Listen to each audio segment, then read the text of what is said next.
Ola friends, today's recipe is gutti వంకాయ masala. ఇది ఒక 3 మెంబర్స్కి సరిపడేట్టుగా నేను చేస్తున్నాను. సో ఫస్ట్ అయితే నేను ప్లేట్లో చూపించిన మసాలా దినుసులన్నీ రెడీగా పెట్టుకోండి.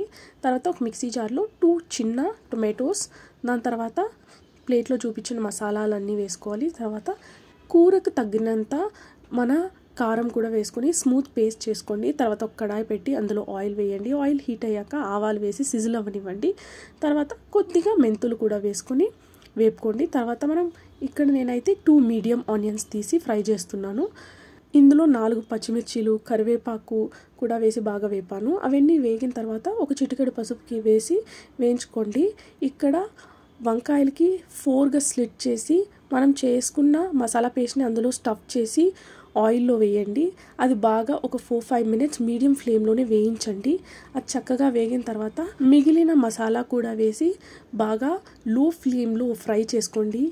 ఒక 10 to 15 మినిట్స్ పడుతుంది. తర్వాత ఇలాగ ఆయిల్ ఫ్లోట్ అయ్యాక ఇందులో కూరకు తగినంత సాల్ట్ కూడా వేసి బాగా కలుపుకొని వాటర్ వేసుకోండి. మీ కన్సిస్టెన్సీకి తగినట్టుగా వాటర్ వేసుకోండి.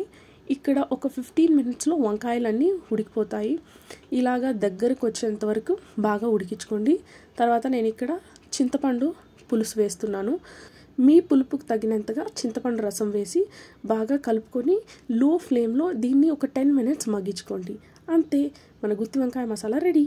If you like this video, do like, share, comment and subscribe. Bye.